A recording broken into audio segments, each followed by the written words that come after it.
যে সময়ে সমাজ থেকে খেলা পীড়ায় বিলুপ্ত হওয়ার পথে মানুষ খেলার মাঠ থেকে নিজেকে ফিরিয়ে নিয়ে মোবাইলের মধ্যে নিজেকে আবদ্ধ করে রাখছে। গার্জিয়ানরা সন্তানদেরকে আর মাঠে পাঠাতে চায় না। একেবারে ফজরের পর থেকে সকাল থেকে প্রাইভেট, কিন্ডারগার্টেন, প্রাথমিক বিদ্যালয়, টিউশনি, এর মধ্যেই কেমন যেন একটা যান্ত্রিক জীবন তৈরি হয়েছে। এই যান্ত্রিক জীবন তৈরি হওয়ার কারণে আমাদের সমাজে খেলাধুলার প্রতি মানুষের মন মানসিকতা সরে গিয়ে বিভিন্ন কাজে আসক্তি হচ্ছে। তার মধ্যে একটি হচ্ছে মোবাইল, তার থেকে অনেক বেশি ভয়াবহ সেটা হচ্ছে মাদক।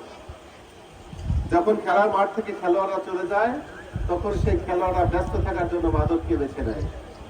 এই খেলার মাধ্যমে আমাদের যেমন শরীর গঠন হয়, আত্মার খোরাক হয়, সমাজ পরিবর্তন হয় এবং এই খেলার মাধ্যমে একটা দেশ বিশ্বের মধ্যে পরিচিতি লাভ করতে পারে। আমরা জানি ফুটবল না হলেও ক্রিকেট দ্বারা কিন্তু বিশ্বের মধ্যে আমরা ইতিমধ্যেই বাংলাদেশের মানকে সমুজ্জ্বল করতে পেরেছি। আমরা আশা করি যেভাবে ক্রিকেট বাংলাদেশের মান সম্মানকে আরো উজ্জ্বল করেছে, ফুটবলও একটা সময় বাংলাদেশের মান সম্মানকে আরো বেশি উজ্জ্বল করবে।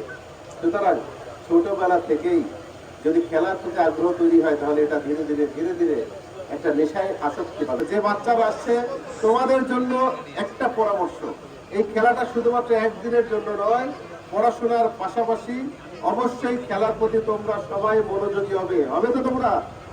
ধন্যবাদ। খেলার প্রতি মনোযোগী হবে, খেলাকে ভালোবাসবে, দেখবো অনেক কিছু থেকে নিজেকে ভালো রাখতে পারবে।